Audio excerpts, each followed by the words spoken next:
Assalamualaikum warahmatullahi wabarakatuh.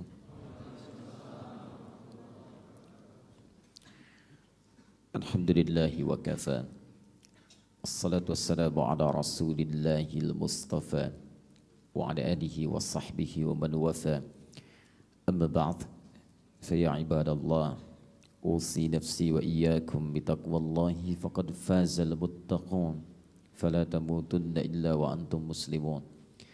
فقال تعالى مذكرا بذلك يا أيها الذين آمنوا اتقوا الله حق تقاته ولا تموتن إلا وأنتم مسلمون وقال يا أيها الناس اتقوا ربكم الذي خلقكم من نفس واحدة وخلق منها زوجها وبث منهما رجالا كثيرا ونساء واتقوا الله الذي تساءلون به والأرحام إن الله كان عليكم رقيبا.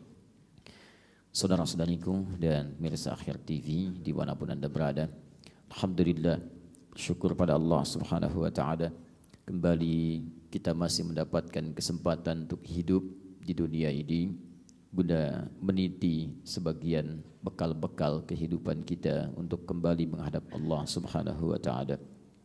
Semoga kehidupan kita di hari ini senantiasa mendapat bimbingan taufik dari Allah Subhanahu wa Ta'ala, sehingga dengan itu bisa lebih baik dibandingkan hari-hari sebelumnya.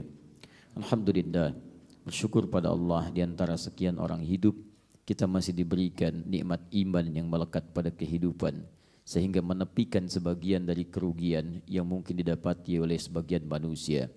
Wal 'asr innal insana lafi khusr. Sungguh demi waktu yang kami anugerahkan pada setiap manusia dalam kesempatan hidupnya, sungguh sebagian manusia berpotensi mengalami kerugian. Illal ladzina amanu, kecuali yang dalam waktunya itu dia lalui dengan nilai-nilai keimanan. Alhamdulillah, kita mendapatkan bagian dari nikmat itu. Alhamdulillah, bersyukur kepada Allah Subhanahu wa Ta'ala, di antara sekian nikmat iman yang didapatkan oleh manusia, kita yang dapat kemudian mengaktualisasikan nilai iman itu dengan mengerjakan amal saleh. Juga demikian Al-Quran meneruskan illal ladzina amanu wa amilus salihat. Dan amal soleh pertama yang disebutkan dalam Al-Quran mengiringi kalimat iman itu adalah salat. Quran surah kedua Al-Baqarah ayat yang ketiga. Alladzina yu'minuna bil ghaib wa yuqimunas salat. Yaitu orang-orang yang yakin kepada Allah walaupun belum tampak dalam pandangan nyatanya saat di dunia. Tapi kemudian dia tetap yakin dan membuktikan keyakinannya dengan menunaikan salat. Di antara salat yang difardukan dalam amal saleh itu dijabarkan oleh Allah waktu-waktunya dan disebutkan kemudian kekhususan bagi sebagian waktu salatnya. Alhamdulillah, di antara sekian orang yang hidup, kitalah yang diberikan kekhususan di waktu itu untuk menunaikan salat subuh dalam waktu fajar secara berjamaah. Quran surah ke-17 Al-Isra ayat ke-78. Aqimis salata liduluki syamsi ila ghasaqid layli wa qur'anal fajr. Inna qur'anal fajri kana mashhuda. Sungguh di waktu fajar ini bukan sekedar salatnya saja yang penting, tapi alhamdulillah, insyaallah semua bacaan-bacaan, doa-doa kita, istighfar kita itu bukan sekedar kita bacakan, tapi langsung dipersaksikan oleh Allah dan langsung dipersaksikan oleh para malaikat. Kata Nabi, tajtami'u malaikatul laili wan nahari fi salatil fajr. Malaikat siang dan malam berkumpul di salat fajar. Karena itu jika ada orang yang memahami dengan dalam tentang informasi ini, Nabi menyampaikan bima ma'na, tentulah mereka akan mendatangi keadaan fajar dengan cara merangkak sekalipun. Teman-teman sekalian, bersyukurlah pada Allah kita telah mendapatkan nikmat ini dan kita bermohon pada Allah semoga salat kita diterima oleh Allah Subhanahu wa Ta'ala. Alhamdulillah, salat fajar kita tadi persis seperti di zaman Nabi SAW. Ya. Masya Allah, luar biasa. Zaman Nabi nggak ada mic, zaman kita padam sedikit tuh ya. Tapi kemudian menghadirkan nilai-nilai yang baru. Dan itu selalu disikapi dengan nilai-nilai positif dalam kebaikan. Selalu ada pelajaran dan dengan pelajaran itu meningkatkan kualitas hidup kita. Kalau Allah tidak ingin memberikan sesuatu yang baru untuk meningkatkan, tidak akan diberikan ujian. Karena itu rumusnya dalam Al-Quran, ketika Anda mendapatkan ujian, jangan hadirkan keluhan. Karena tidak ada satupun ayat dan hadis meminta kita mengeluh. Kalau ada, saya akan jadi orang pertama yang mengeluh. Yang ada bahasannya di Quran meminta kita kemudian belajar dari semuanya itu. Silakan Anda cek Quran surah kedua Al-Baqarah ayat 214. Paling kanan di sebelah bawah. Am hasibtum an tadkhulul jannata walamma ya'tikum mathalul ladzina khalaw min qablikum massathumul ba'sa wad-dharra wazulzilu hatta yaqula ar-rasul wal ladzina amanu ma'ahu mata nasrullah ala inna nasrullahi qarib. Ayat ini memberi gambaran orang-orang yang mengharapkan surga akan diberikan ujian hidup. Supaya dengan ujian itu dia mendapatkan pahala. Sebab pahala itu bersanding dengan ujian. Kalau Anda pengen pahala, berarti Anda ingin diuji. Kalau tidak ada ujian, bagaimana mendapatkan pahalanya? Anda kalau nggak ikut ujian, Anda nggak akan dapat nilai. Di kampus yang tidak ujian, nggak akan punya nilai. Di sekolah yang tidak ujian, nggak akan ada nilai. Anak SD yang tidak ikut ujian, di rapotnya kosong. Jadi kalau Anda ingin punya rapot dengan nilai yang bagus, maka Anda harus melalui ujian. Nah ketika Anda mendapat ujian, bagaimana menyikapinya? Nah caranya dibuka di Quran surah ketiga Ali Imran ayat 142. Paling kiri sebelah atas. Dan indahnya kalimat pembuka ujian sama dengan kalimat pembuka solusi. Di Al-Baqarah 214, 214 itu ujiannya. Ali Imran 142, duanya pindahkan ke belakang, itu solusinya. Pembuka ayatnya sama. Am hasibtum an tadkhulul jannata. Apa Anda duga begitu mudah untuk memasuki surga? Perhatikan di Ali Imran. Walamma ya'lamillahu alladhina jahadu minkum wa ya'lamas sabirin. Sementara Allah ingin Anda membuktikan keseriusan dalam berjuang mengatasi ujian itu. Perjuangannya disebut dengan jahadu. Berasal dari kata juhdun. Sesuatu yang mengandung keseriusan. Dibagi pada 3 bagian. Ijtihad, keseriusan dalam merencanakan. Jihad, keseriusan dalam mempraktekkan apa yang direncanakan. Mujahadah, keseriusan dalam mengatasi gejolak-gejolak jiwa yang naik turun. Kadang semangat, kadang turun. Ketika itu mulai dipraktekkan. Wa ya'lamas sabirin, dan sabar dalam menjalaninya. Jadi kalau Anda mengalami satu ujian, pertama rencanakan bagaimana cara mengatasi itu ketika terjadi di kemudian hari. Lihat. Atau Anda pelajari kemungkinan begini. Jihad, setelah Anda tahu Anda praktekkan. Kita ambil contoh tadi. Pertengahan sholat misalnya listrik padam. Anda pelajari.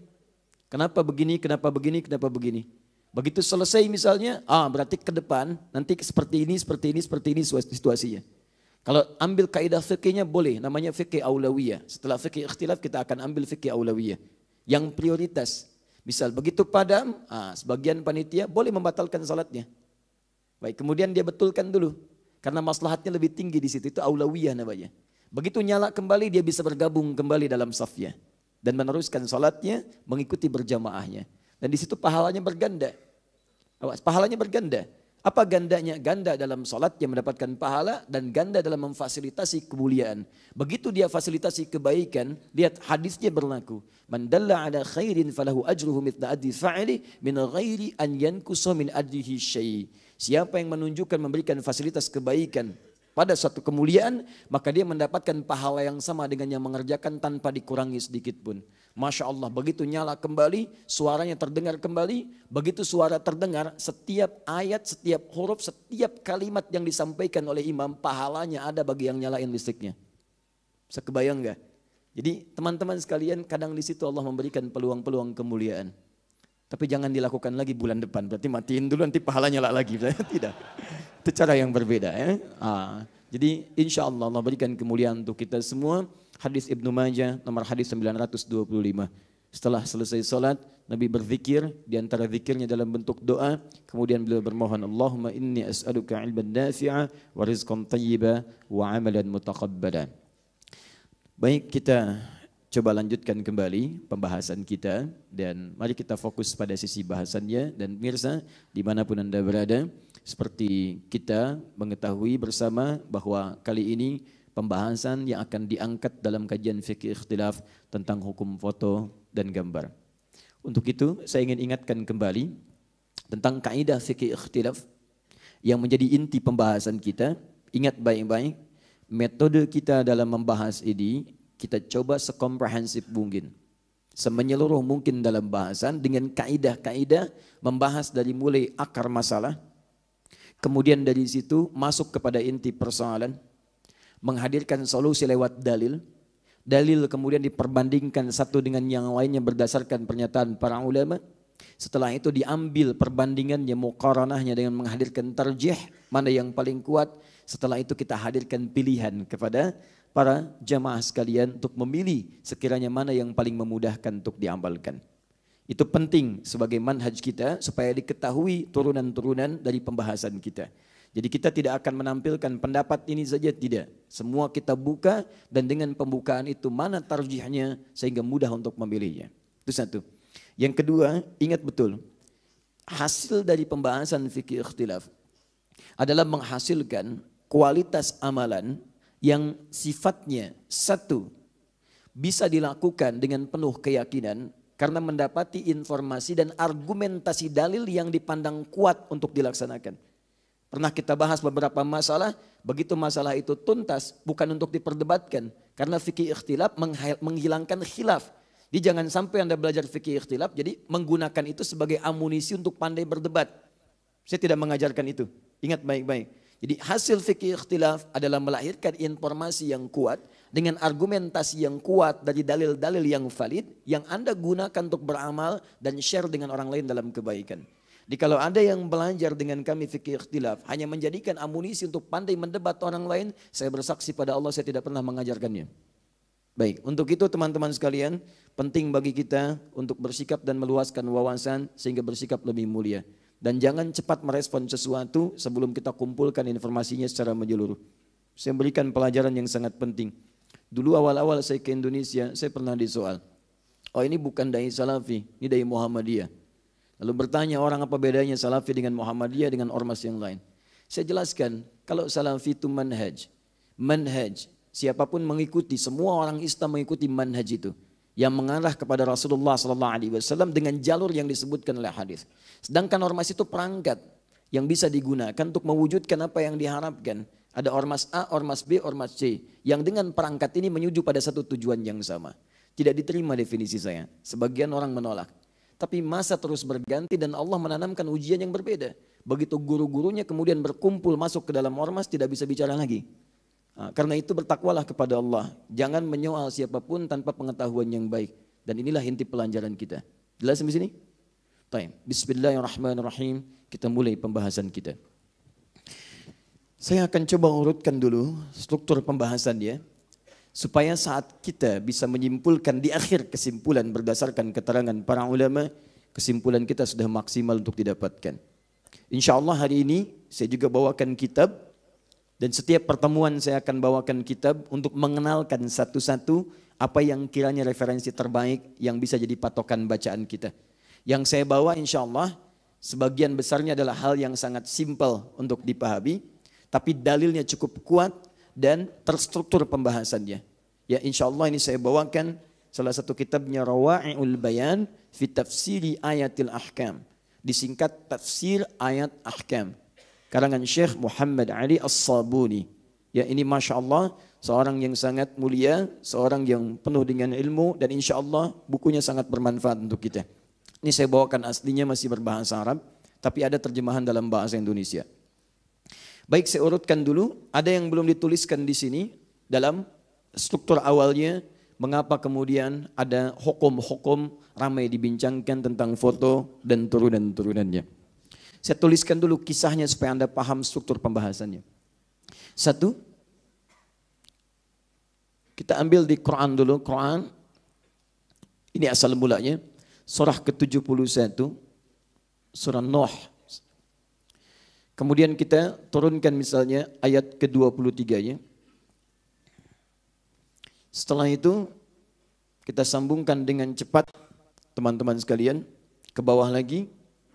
Kita ambil turunannya Quran surah Saba, surah 34, ayat 13. Kemudian kita langsung saja ke zaman Nabi SAW. Turunkan sini. Ambil Quran surah 53, An-Najm, ayat 19 sampai dengan ayat 20. Ini akan jadi awal perbincangan bahasan kita. Dari sini kemudian muncullah hal-hal terkait turunan dari sini tentang masalah foto dan turunannya, gambar dan turunan-turunannya. Turunan itu bisa mengarah kepada patung misalnya dan seterusnya. Atau asalnya bisa dari sini, bisa turun ke sini. Dari sini nanti kita akan turunkan hadis-hadis Nabi SAW dan kita akan bacakan pada sebagian turunan dalil yang disebutkan oleh ulama kita pada pembahasan yang dimaksudkan. Baru nanti di akhir kita simpulkan hukumnya. Baik, karena waktu kita terbatas, kita mulai bahasan kita. Bismillahirrahmanirrahim. Saat Allah Subhanahu wa taala menurunkan Nabi Adam dan istri beliau untuk memulai awal tugas sebagai khalifah. Karena ketika Adam diciptakan alaihissalam pun demikian dengan istrinya yang akan berketurunan, tegas dijelaskan fungsi hidupnya itu bukan di langit tapi di bumi. Quran surah kedua Al-Baqarah ayat yang ke-30 paling kiri sebelah atas. Wa idh qala rabbuka lil malaikati inni ja'ilun fil ardi. Saya akan menjadikan, memberi tugas di bumi, bukan di langit, bukan fis sama. Ingat ya, inni ja'il. Ja'il itu menjadikan sesuatu, memberikan fungsi pada sesuatu. Kalau mencipta sebelum tidak ada, jadi ada. Itu khalaqa namanya. Khalaqa, yang menciptakannya disebut khaliq. Saya tuliskan. Khaliq. Jadi ketika Allah menciptakan Nabi Adam alaihissalam, dari tidak ada menjadi ada, Allah menyebut dirinya dengan khaliq. Quran surah ke-15 ayat ke-28. Wa idh qala rabbuka lil malaikati inni khaliqun bashar. Saya akan mencipta satu makhluk baru yang bukan malaikat, bukan jin, khaliq. Ketika sudah jadi, kan semua ciptaan Allah harus selalu ada fungsinya. Harus selalu ada manfaat dan maknanya. Mustahil ada ciptaan Allah tidak ada faedahnya, itu mustahil. Apapun itu mesti ada, sekalipun cuma nyamuk. Quran surah kedua Al-Baqarah ayat ke-26. Selalu akan ada fungsinya. Nah, untuk itulah kemudian Allah memperkenalkan fungsi kehidupan makhluk baru ini. Kenapa dia diciptakan? Maka saking tingginya fungsi kehidupan ini, diperkenalkanlah kemudian kepada malaikat dan jin pada saat itu. Jin diciptakan duluan sebelum manusia. Quran surah 15 ayat ke-27. Wal janna khalaqnahum min qablu min naris samum. Jin diciptakan sebelum manusia, bahannya dari api yang bergejolak menyambar-nyambar. Ketika diperkenalkan untuk memberikan fungsinya, dirubah kalimatnya dari khaliq, sang pencipta. Jadi kalau kita menyebut Allah khaliq, Allah menyebut dirinya sendiri yang khaliq, sang pencipta. Dari tidak ada, jadi ada. Ketika ingin diberikan fungsi, rubah kalimatnya. Dari ja'ala yaj'alu, ja'il. Ja'il. Ini khalaqa, ini ja'ala. Memberikan fungsi pada sesuatu yang telah tercipta. Ya, contoh. Ini apa? Spidol. Baik, apa fungsi spidol? Oh, belum tentu. Misalnya saya akan gunakan spesial subuh ini untuk mengingatkan yang ngantuk. Nah, misal itu kan. Nah, itu saya katakan ana ja'ilul qalam ramyan lin nu'as. Saya akan gunakan fungsi spidol khusus yang ini itu untuk mengingatkan yang ngantuk. Maka ketika Allah perkenalkan fungsi Adam saat diciptakan, menggunakan yang ini bukan yang ini. Saya ingin katakan diksi Al-Quran ketika memilih kata itu luar biasa. Sesuai dengan konteks, sesuai dengan apa yang akan dibincangkan. Ini bukan bahasa manusia. Kalau bukan firman Allah mustahil menemukan yang seperti ini. Maka pertama ini ja'ilun fil ardi, tugasnya di bumi. Ardi khalifah, sebagai khalifah. Pemakmur bumi mengarahkan semua fungsi kehidupan sesuai dengan ridha Allah. Baik, singkatnya Adam, Hawa turun. Quran surah kedua ayat 38. Saya urutkan terus dengan surat-suratnya. Qulna ihbitu minha jami'a. Ayat turun semua ke bumi. Adam, Hawa turun. Persoalannya iblis juga ikut turun. Baik, tapi itu kita simpan belakangan karena bukan konteks pembahasan kita. Setelah kemudian dua-duanya turun ke muka bumi, bersua kembali membangun hubungan rumah tangga. Quran surah keempat ayat yang pertama. An-Nisa. Ya ayyuhan nasu taqu rabbakumul ladzi khalaqakum min nafsin wahidah Adam wa khalaqa minha zawjaha Hawa wa batha minhuma rijalan katsiran wa nisa. Dari Adam dan Hawa melahirkan keturunan-keturunan. Ada laki-laki, ada perempuan. Nah, keturunan Adam dan Hawa ini menyebar. Fokus. Adam, Hawa, kemudian membentuk keluarga. Lahir keturunan, laki-laki perempuan, lahir laki-laki perempuan, lahir laki-laki perempuan. Membentuklah kemudian komunitas-komunitas. Dalam bahasa Arab kalau terbentuk komunitas, jadi masyarakat itu disebut dengan syu'ab. Sya'bun jamaknya syu'abun. Syu'ab. Atau bisa dijamakkan dalam bentuk lebih banyak, syu'ubun. Syu'ab. Syu'ab Indonesia. Ya, misal masyarakat Indonesia, syu'ab lebih banyak lagi. Bahkan Masya Allah ketika mulai menyebar, beda-beda penyebarannya.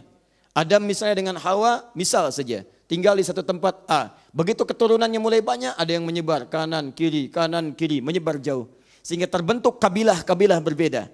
Jadi suku A, suku B, suku C. Kabilah mulai ada suku. Dijamakkan jadi qabail.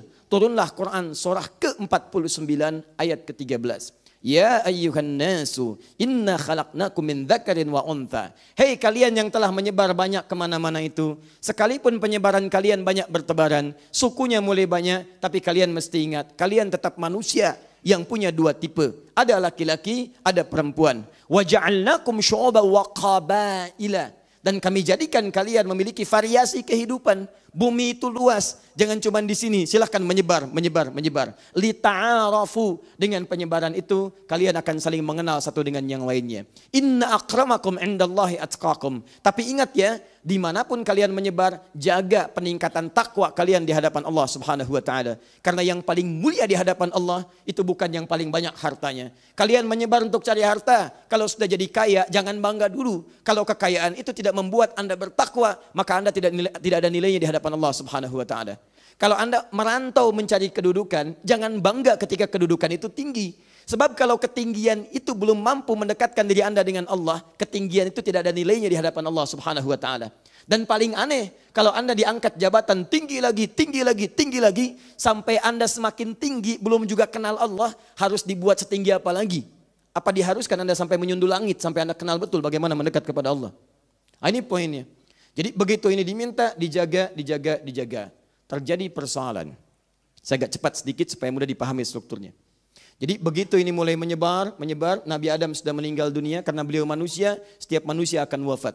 Datang maut, Quran surah 3 ayat 185. Diambil oleh malakul maut, Quran surah ke-32 ayat 11. Pulang dalam keadaan tenang menghadap pada Allah Subhanahu Wa Taala. Tersisa ini. Saat menyebar, iblis mulai memainkan perannya. Dia telah berjanji kepada Allah, dia minta kesempatan agar bisa membuktikan diri bahwa dia lebih hebat dibandingkan dengan Adam. Maka saat Adam Hawa turun ke bumi, dia pun minta ikutan turun. Dan memohon kepada Allah diberi kesempatan menyesatkan anak cucu Adam. Kemudian Allah pun ingin membuktikan bahwa hamba-hamba Allah ini bisa melawan dan memberikan perlawanan positif dengan cara terbaik dari godaan-godaan iblis. Untuk membuktikan diri sebagai hamba terbaik.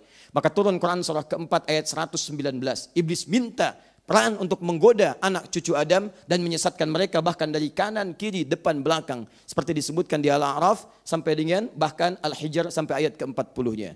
Intinya di antara sekian manusia ada yang mulai tergoda dari godaan-godaan yang disampaikan oleh iblis dengan pasukannya setan itu. Singkatnya mendekat kepada awal masa Nabi Nuh alaihi salam. Fokus baik-baik. Sekitar 6 generasi dari Nabi Adam alaihissalam. Nuh alaihissalam bin Mikhlail bin Matushala bin Kinan bin Anwas bin Thith bin Adam alaihissalam. Satu generasinya itu bisa ribuan tahun. Karena Nabi Nuh sendiri itu berdakwah 950 tahun. Fokus baik-baik. Begitu mendekat ke masa Nabi Nuh alaihissalam, masih ada orang-orang saleh yang kemudian membimbing masyarakat untuk dekat kepada Allah. Persoalannya ada yang dikenal dengan 5 orang saleh. Disebutkan di Quran surah 71 ayat 23. Satu pertama namanya Wadda. Yang kedua namanya Suwa. Yang ketiga namanya Yaghuth. Yang keempat namanya Ya'uq. Yang kelima namanya Nasra. Ada 5 orang saleh yang memberikan pendalaman pada masyarakat seketika itu. Dengan akhlak yang mulia, dengan ketaatan kepada Allah. Secara singkat, 5 orang ini kemudian sesuai dengan ajalnya wafat menghadap kepada Allah Subhanahu Wa Taala. Beberapa masa sebelum Nabi Nuh diutus menjadi Rasul. Nah, tibalah kemudian iblis datang. Memberikan susupan godaan-godaannya dengan cara yang halus. Karena masyarakat merasa kehilangan pada saat itu. Merasa ada sesuatu yang berbeda dalam kehidupan masyarakatnya. Maka muncul godaan-godaan. Sudah, tenang saja. Untuk mengingat mereka. Siapa tahu dengan ingatan itu memberikan ketenangan. Maka dibuatkanlah secara singkat patung-patung 5 orang ini.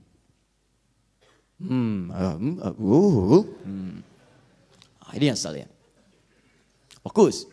Awalnya bikin patung. 1, 2, 3, 4, 5. Setelah dibuat, jadi keseluruhannya awalnya cuma lihat aja. Lihat, kenangan. Besok-besok kok mirip ya. Besok-besok jalan, kok kayak ada yang perhatikan ya. Apakah ini fiksi atau fiktif? Lihat. Misal kalau dalam bahasa kita sekarang.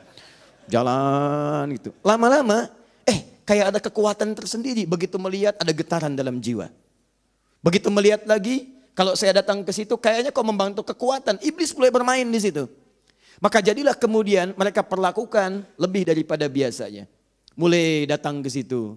Mulai jadikan wasilah untuk meminta. Lama-lama mintanya ke situ. Mulai kemudian ngasih beberapa hal. Mulai dari makanan. Mulai dari kemudian buah-buahan. Disimpan. Kok bisa kami nyimpan malam? Besok-besoknya paginya hilang. Dia tidak tahu kalau ada orang lain lapar kemudian mengambilnya. Misal kan? Tapi apa yang terjadi? Dijadikanlah kemudian 5 orang ini, 5 tokoh ini yang telah kemudian dijadikan sebagai patung ya untuk monumen mengenang pada awalnya, jadilah kemudian bahan sesembahan. Sesuatu yang disembah disebut dengan ilahun, jamaknya disebut dengan alihatun. Dipertuhankanlah 5 patung ini, bahkan dianggap sebagai Tuhan. Alihah jamaknya. Ketika mulai menyimpang, lihat kasih sayang Allah kepada setiap hambanya. Allah tidak menginginkan setiap hamba yang lahir suci pulang dalam keadaan kotor. Ketika lahir suci, fitrah. Kata Nabi, kullu mauludin yuladu alal fitrah. Di antara makna fitrah, Quran surah ke-30, ayat ke-30. Di antara makna fitrah adalah memiliki nilai kedekatan dengan Islam. Menuju Allah subhanahu wa ta'ala. Fa'aqim wajhaka lid-dini hanifa. Tegakkan dirimu untuk memenuhi ketentuan ad-din dengan cara yang benar. Fitratallahi allati fataran nasa alaih. Dan menegakkan nilai agama itu fitrah kehidupan bagi seluruh manusia sejak dia dilahirkan. Makanya setiap manusia ada kecenderungan untuk mendekat kepada Rabbnya. Apa yang disebut dengan ad-din? Quran surah ketiga ayat 19. Inna dina indallahil Islam. Itu Islam. Apa yang disebut dengan Islam? Hadis riwayat Muslim, nomor hadis yang ke-8. Ketika Nabi ditanya oleh malaikat tentang Islam untuk memberikan gambaran pada umatnya, mal Islam antashhada adda ilaha illallah wa anna Muhammad Rasulullah. Engkau bersaksi menuhankan Allah satu-satunya Tuhan yang layak disembah, tidak ada yang lainnya. Jadi la ilaha illallah itu fitrah manusia. Bahkan sejak dalam kandungan 4 bulan sudah terjadi dialog untuk menetapkan fitrah itu. Quran surah ke-7 ayat 172. Wa idh akhadha rabbuka min bani Adam min zuhurihim dzurriyyatahum wa ashhadahum ala anfusihim alastu bi rabbikum qalu bala syahidna. Syahidna, kami bersyahadat. Asyhadu an la ilaha illallah. Dalam kandungan syahidna. Makanya ketika lahir fitrah dan sifat kasih sayang Allah yang dalam, lebih dari semua jenis kasih sayang yang terdapat di seluruh semesta ini. Allah tidak menginginkan seorang hamba lahir fitrah suci kembali dalam keadaan kotor. Karena itulah ditugaskan dari kalangan makhluk manusia ini seseorang yang ditunjuk langsung oleh Allah Subhanahu wa taala, dipilih dengan kriteria tertentu untuk mengingatkan, mendidik, mengembalikan dan membimbing manusia yang mulai menyimpang sehingga kembali kepada fitrahnya. Baik. Ketika diberikan risalah, tugas, risalah, message. Nah, orang yang diberi risalah disebut dengan Rasul. Kemudian dipilih untuk diberi tugas disebut dengan istofa namanya. Istofa yastofi. Kalau dipilih biasa disebut dengan ikhtara. Ikhtara orangnya mukhtar. Mukhtar orang yang terpilih. Terpilih apa? Terpilih secara umum. Bisa dipilih oleh pasangannya, bisa dipilih dalam keadaan tertentu. Tapi kalau dipilih untuk diberikan tugas tertentu yang mulia, itu disebut dengan istofa yastofi. Orangnya disebut dengan Mustafa. Quran surah ketiga Ali Imran dari ayat ke-33-nya. Paling kiri sebelah atas. Inna Allah astafa Adam wa Nuha wa ala Ibrahim wa ala Imran ala alamin. Kalimatnya menggunakan istafa. Sungguh Allah telah memilih Nabi Adam. Dipilih oleh Allah sebagai manusia pertama. Diberi tugas turun ke bumi. Wa Nuha. Setelah Adam itu Nuh alaihissalam. Ditugaskanlah Nabi Nuh alaihissalam untuk meluruskan kembali hal-hal penyimpangan yang tadi telah dimulai dengan 5 patung yang dipertuhankan ini. Jelas sampai sini? Maka Nuh turun, kemudian mulai berdakwah. Ketika berdakwah itulah kemudian mereka mengatakan, lihat dengan kalimat mereka. Quran surah 71 ayat 23. Ketika Nuh berdakwah, sudah muncul tokoh-tokoh penyembahannya. Dan umumnya tokoh ini ketika mulai mereka tampil, itu mereka sadar bahwa apa yang mereka kerjakan salah. Cuman kadang-kadang tidak ingin kehilangan ketokohan yang telah melekat pada diri mereka. Atau kadang-kadang tidak ingin kehilangan materi yang telah kadung didapatkan dari proses yang telah mereka dapati itu. Maka mereka katakan, wala tadharunna alihatakum. Gak usah dianggap Nuh. Jangan tinggalkan Tuhan-Tuhan kalian. Mereka datang lebih dulu dibandingkan dengan Nuh. Wala tadharunna wadda, wala suwa'a, wala ya'uqa, wala yaghutha, wa ya'uqa, wa nasra. Tuhan kita ada 5. Jangan dengarkan apa yang Nuh katakan. Kalau yang dia katakan baik, tentu sudah ada kebaikan itu dari orang-orang sebelum kita. Tayyib, maka disebutkan ini panduan kita, 5 ini. Singkatnya Nabi Nuh berdakwah 950 tahun, tidak ada yang kemudian kepada beliau beriman kecuali sedikit, tapi tidak lelah beliau kemudian dalam berdakwah. Singkatnya, tibalah masanya, kemudian Allah menurunkan kepada mereka pelajaran, supaya dengan itu menjadikan kesan bagi generasi setelahnya. Singkatnya, turunlah kemudian banjir bah, menghancurkan semuanya, termasuk keadaan-keadaan ini. Hancur, habis semua, tersisa kemudian generasi Nabi Nuh alaihissalam yang dibawa beliau dengan izin Allah subhanahu wa ta'ala dengan pasangan masing-masing laki-laki perempuan plus juga dengan bahan kehidupan seperti hewan. Hewan bawa berpasangan. Singa jantan, pasangannya singa apa? Singa betina. Kemudian misal sapi jantan, pasangannya sapi apa? Sapi betina. Masya Allah. Manusia yang laki-laki pasangannya apa? Yang perempuan. Jadi yang dibawa Nabi Nuh itu enggak ada yang laki-laki pasangan laki-laki. Perempuan pasangan perempuan. Makanya ketika sekarang ada, itu siapa sebetulnya? Gitu. Baik. Pasti ada yang keliru gitu, pasti ada yang keliru ya. Tayyib. Singkatnya agak cepat. Zaman Nabi Nuh kemudian ada kehidupan baru. Setelah itu kapalnya kemudian merapat, tidak usah dicari hakikatnya. Kalau ada yang gaib, Anda kalau mau menelusuri, capek diri Anda. Yang ada dari peristiwa itu diambil hikmah untuk diterapkan kemudian. Maka teman-teman sekalian, muncul generasi baru. Setelah generasi baru, seperti tadi di awal masa generasi Adam. Berkembang lagi, nyebar lagi, macam-macam. Bahkan ada yang ke Nusantara, ada yang sebagainya dan seterusnya. Apa yang terjadi setelah itu? Tibalah sampai ke periode sebelum Nabi Ibrahim alaihissalam diutus. Bahkan sebelum-sebelumnya. Terjadi penyimpangan yang sama dengan sebelum-sebelumnya. Bahkan lebih dahsyat lagi ketika dibuat patung. Patungnya sudah ada 2 jenis. Ada patung batu, ada patung menggunakan kayu. Patung batu disebut dengan wathnun. Wathanun. Wathanun.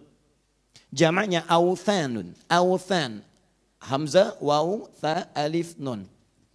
Nanti Anda ketika baca Quran, Anda akan menemukan kalimat ini. Itu namanya patung batu. Baik ya? Jadi kalau ada orang yang sekarang ikut-ikutan bikin patung batu, dia telat karena dulu sudah ada. Ya. Kemudian yang kedua, sonamun, sod, nun, mim, sonamun. Jamaknya disebut dengan asnamun, asnam. Fokus. Dibuat. Singkatnya saya langsung masuk ke fase Nabi Ibrahim alaihissalam. Begitu zaman Nabi Ibrahim disaksikan bahkan orang terdekat beliau itu tokoh pembuatnya. Masyarakatnya kemudian sudah menyembah apa yang dibuat. Nabi Ibrahim bingung. Kok bisa bapak saya yang bikin, mereka yang menuhankan? Kan ini bikinan bapak saya yang bikin. Ya, tak-tik-tuk, jadi simpen, disembah-sembah. Kok bisa? Bapak saya yang bikin dengan tangannya, yang dibikin gak bisa ngapa-ngapain. Bahkan bapak saya yang buatnya, bicara tidak bisa, makan tidak bisa, ditanya tidak menjawab, dipukul tidak membalas. Apa yang aneh? Akhirnya beliau kemudian memberikan pelajaran kepada masyarakatnya. Begitu mereka meninggalkan tempat ibadahnya, datang kemudian ke situ. Kisahnya banyak dalam Al-Quran, tersebar luas. Silahkan Anda kemudian pelajari kembali. Ada di surat Maryam, ada di Al-Anbiya dan seterusnya.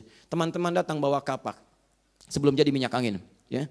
Kemudian, di bawah itu dihancurkan kemudian. Yang kecil-kecilnya, tok, habis.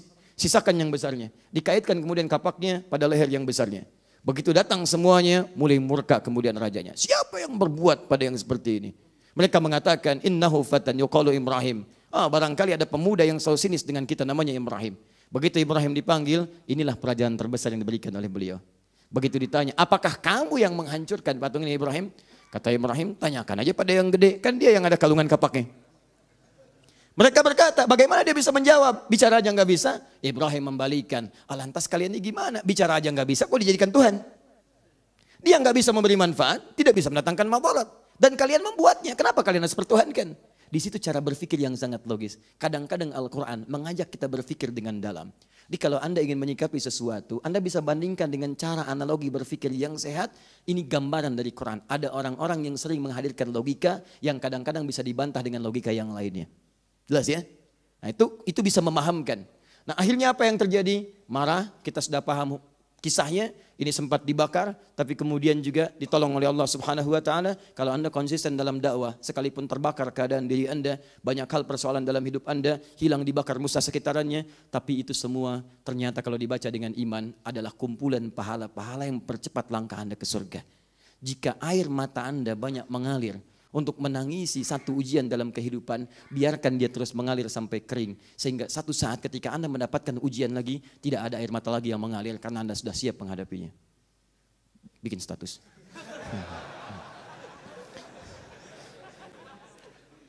Kalau Anda sudah mendapatkan semua coretan dalam kehidupan, akan tiba masanya untuk menghapus.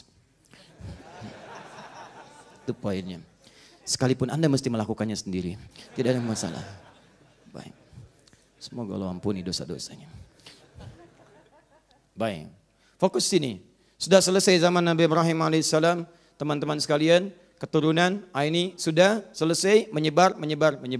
Nah, akhirnya Allah berikan pelajaran besar untuk seluruh makhluk di muka bumi. Ini masih senang bikin patung, saya pilih seorang nabi. Nabinya bukan nabi biasa, bahkan nabi bisa bicara dengan hewan.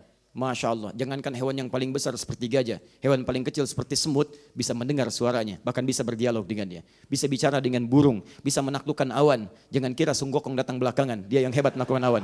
Ada awan kinton, awan macam-macam, tidak. Jauh sebelum itu ada sesuatu yang lebih hebat dibandingkan seluruhnya. Kenapa? Baik. Ya, saya hafal itu. Saya nggak pernah nonton, nggak ada kerjaan itu. Cuman saya hafal penulisan, suka baca. Itu karya Yusuke Watanabe, ya itu karya dia itu. Yusuke Watanabe dia yang nulis pada saat itu. Ada tokohnya, tapi bukan pembahasan kita saat ini. Ya, awan kinton datang klik, ya kamehameha dan sebagainya itu. Saya hafal. Baik, musuhnya Piccolo dan seterusnya. Sudah selesai. Sudah lihat sini.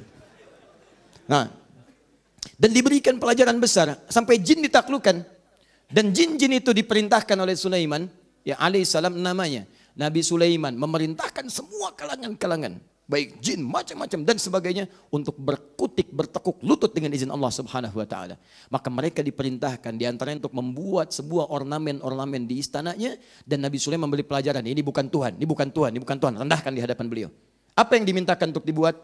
Ya'maluna ma yasha' bin mahariba wa tamathila wa jifan. Quran surah 34 ayat 13. Ini poinnya. Ya'maluna ma yasha. Mereka diperintahkan para jin dan seterusnya untuk melakukan, membuat apa yang diinginkan. Semua yang dikehendaki oleh Sulaiman dengan izin Allah Subhanahu wa Ta'ala dibuat oleh mereka. Apa diantaranya? Bin mahariba, mihrab. Masya Allah.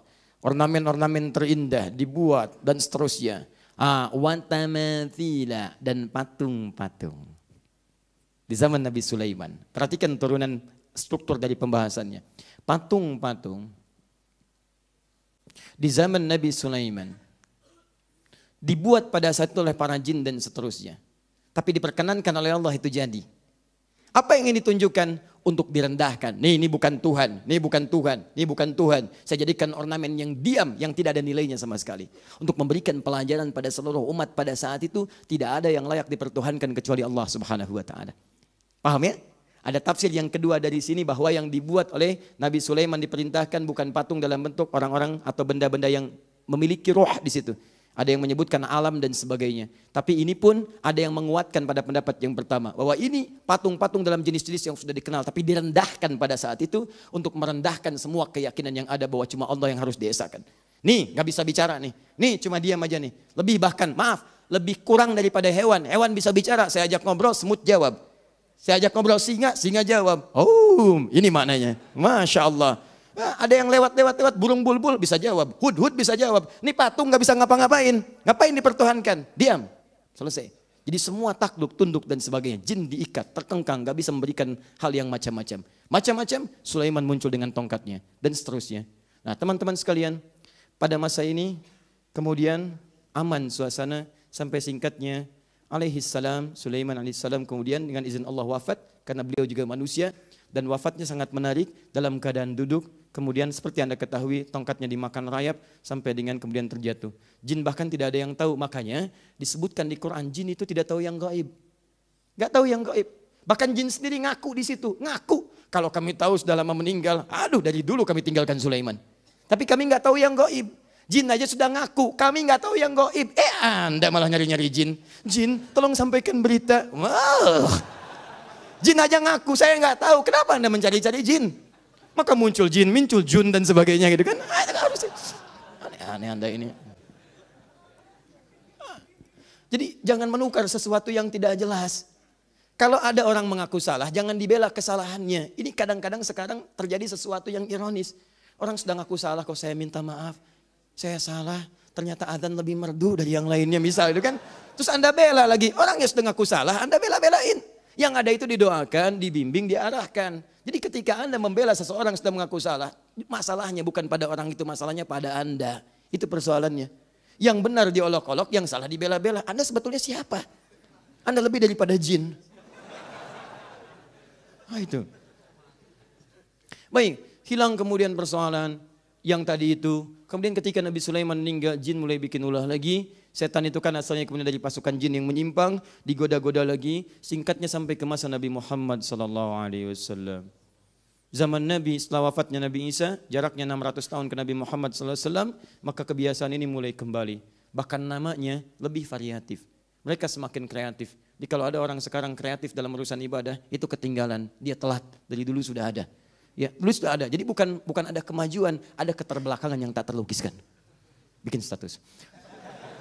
Nah ini. Maka apa namanya? Quran surah 53 ayat 19 sampai dengan ayat 20. Sudah? Lata wal Uzza. Yang tadi 5 sekarang lain lagi. Bikin yang lebih keren, beda namanya. Sekarang Lata, Uzza, wa Manat tsalitsatul ukhra. Ada Manat yang ketiga. Lata, Uzza, Manat dan seterusnya. Nama jadi bertambah. Bahkan caranya bukan cuma patung. Mereka mulai menggambarkan Tuhan-Tuhan mereka. Mulai digambarkan, mulai dilukiskan. Sesuatu yang dilukiskan, digambar, disketsakan, jadi sesuatu. Maka teman-teman sekalian, orang Arab menyebutnya sawwara yusawwiru taswiran. Jadilah surah. Suratun. Pakai sad, bukan pakai sin. Sad, bukan pakai sin. Ingat, dulu ada seorang anak baru datang ke pesantren besar, kemudian dia diminta untuk memberikan semacam kultum. Dia katakan, utlubul ilma walau bisin, sin, kan? Kata seniornya, laisa bisin, bisad. Nah, utlubul ilma walau bisin, la bisad. Oh, utlubul ilma walau bisad. Paham gak? Jadi Cina itu bahasa Arabnya asin pakai sad, begini sin, asin pakai sad. Dia menyebut pakai sin kecil. Utlubul ilma walau bisin pakai sin begini. Kata seniornya jangan pakai sin, pakai sad. Utlubul ilma walau bisin, bukan bisin. Si anak gak paham. Dia katakan utlubul ilma walau bisad. Baik, ambil ke sini teman-teman sekalian. Surah dibuat sketsa gambar. Jadi sejak masa Nabi Muhammad SAW di awal masa itu mereka sudah membuat gambar-gambar, lukisan-lukisan tentang Tuhannya. Paham? Kemudian setelah itu ada bentuk yang kedua. Setelah tidak puas dengan dilukis, diterjemahkan, dibuat langsung. Sketsa jadi, dibikin kemudian bentuknya menjadi patung-patung. Di patung ada, lukisan juga ada. Di lukisan gambar itu turunan asalnya dari patung-patung yang dibuat, dikembangkan kemudian jadi terbalik. Sketsa dibuat jadi patung dan seterusnya. Bahkan kemudian menyebar.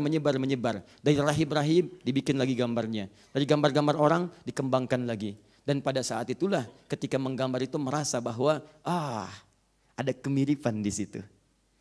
Rasanya dengan gambar ini sesuai dengan aslinya. Rasanya dengan gambar ini ada aura tersendiri. Kalau saya melihat dari gambaran ini ada kekuatan besar melekat pada jiwa. Diutuslah Nabi Muhammad SAW dalam usia 40 tahunnya.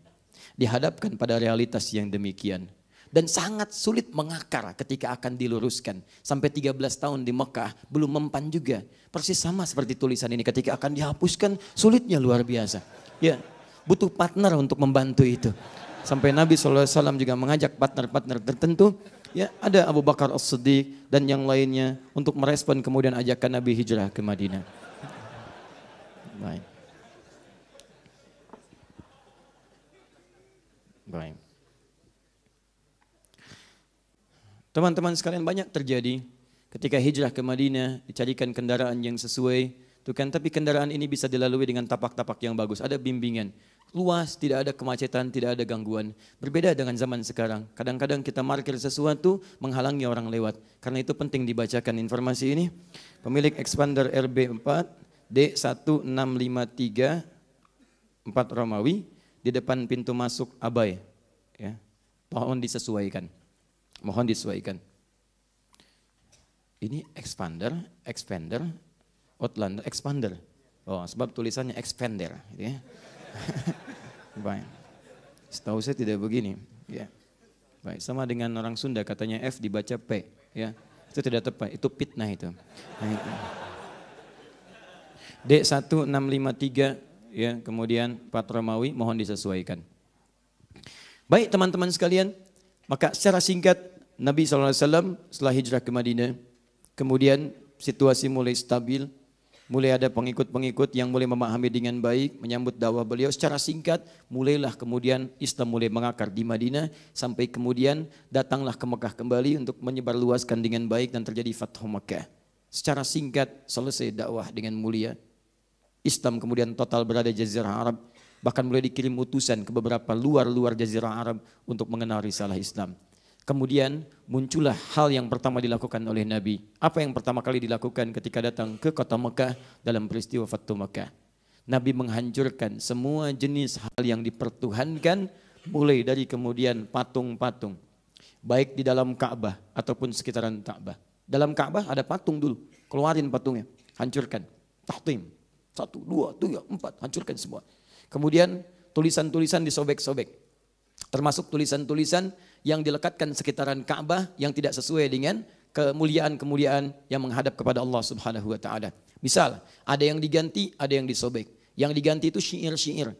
Karena dulu orang jahiliyah punya kebiasaan, mereka kumpul di setiap akhir pekan di pusat-pusat hiburan namanya aswaq, Suq Dumatu Jandal, Suq Uqad dan sebagainya. Puncaknya di dekat sekitaran Ka'bah. Itu pertandingan paling tinggi di situ kompetisinya. Jabal Qubais yang sekarang jadi Istana Raja. Itu mereka untuk menentukan penyair yang terhebat, pujangga paling bagus itu akan tanding di situ. Ya, mereka datang, ada Imrul Qais, ya itu Amir Syu'ara, itu pimpinan pujangganya, pangeran pujangganya. Ada Al-Khutai'ah, ada Nabi Adhibyani, mereka pada di situ tampil. Imrul Qais dengan andalannya menggunakan rumus tawil. Tawilun lahu dunal bukhari fadailu, fa'ulun mafa'ilu, kifa nabki min dzikri habibin wa manzili, bisaqtili wa baina dakhuli fahaumali, dan yang lainnya. Yang paling bagus nanti qasidahnya. Qasidah itu adalah kumpulan dari bait syair yang berjumlah 7 bait. Kalau sudah 7, nanti digabungkan jadi satu, disebut dengan qasidah.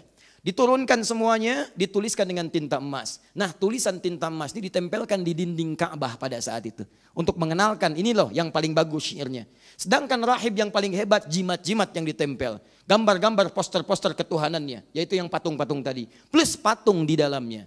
Nah, tiba masa Islam dihancurkan patung-patung, syair-syair tadi diganti, tulisannya tetap dengan tinta emas, tapi diganti dengan ayat Al-Quran. Yang sekarang dikenal dengan kain kiswah Ka'bah. Jelas ya? Maka dihancurkan oleh Nabi, habis semuanya, cuman masyarakat ada sebagian belum mengetahui apakah yang dilarang ini hanya patung-patung dan lukisan-lukisan ketuhanan saja atau gambar-gambar yang lainnya kemudian tidak dilarang. Terjadilah beberapa peristiwa, sebagian masih ada yang melukis, tapi bukan patung-patung.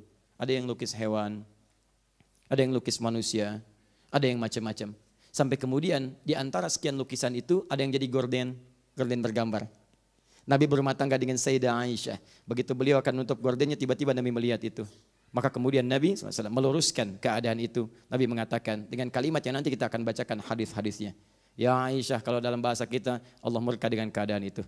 Saya tidak suka dengan demikian. Kalau dalam bahasa kita. Maka Aisyah seketika menyobek-nyobek itu, tapi menariknya beliau bukan membuangnya. beliau jadikan sebagai bantalan. Kain bantalan yang direndahkan dengan itu bisa ditiduri, bisa diduduki dan sebagainya. Dan Nabi ternyata tidak melarangnya.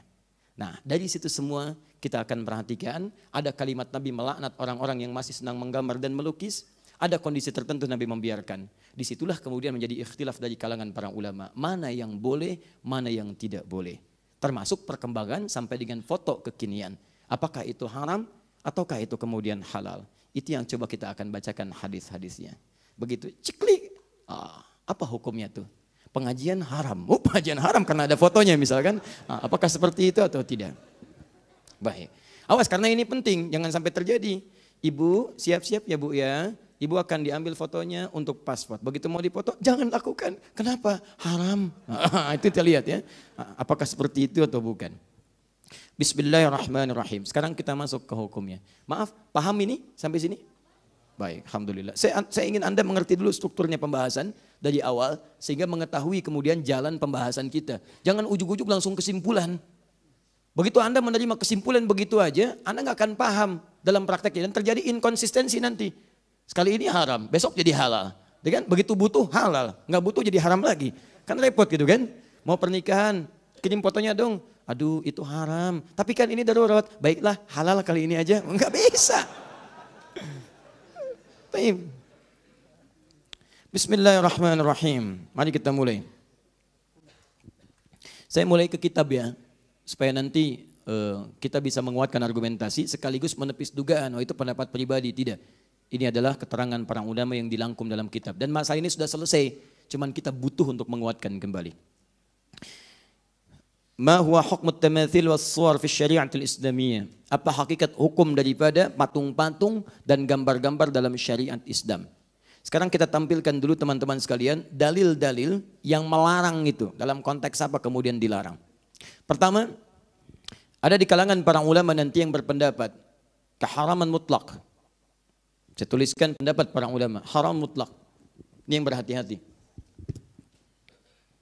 Haram mutlak. Ini periode dulu ya. Jadi apapun jenisnya, mau gambar apapun, sepanjang dari yang bernyawa, ada rohnya, bernyawa. Ingat, pembahasan kita ini pada gambar yang bernyawa, bukan selain ini. Jadi kalau Anda gambar misalnya pohon-pohon, ya kan, air, pemandangan, kan itu nggak ada masalah. Itu sepakat semua ulama itu nggak ada masalah. Yang jadi persoalan gambar-gambar dari yang bernyawa, manusia, hewan, ya dan seterusnya. Nafas dengan ini. Itu pendapat pertama mengatakan ini haram mutlak. Apa dalilnya? Di kalau melukis ingat saya katakan nih mulai dari pendapat ulama dahulu ya, yang konvensional, yang terdahulu, yang belum ada pada masa itu fotografi, ingat, yang belum ada pada masa itu handphone, yang belum ada pada itu kebutuhan KTP, paspor dan sebagainya. Jadi mereka memandang ini haram mutlak, nggak boleh orang gambar-gambar sesuatu. Ya, apa kemudian dalil-dalilnya? Pertama, mari kita turunkan. An-Nassul Awwal, dalil yang pertama, ma rawahul Bukhari wa Muslim an Aisyah radhiyallahu taala anha an Rasulillah sallallahu alaihi wasallam annahu qala. Diriwayatkan oleh Al-Bukhari dan Muslim, sahih keduanya.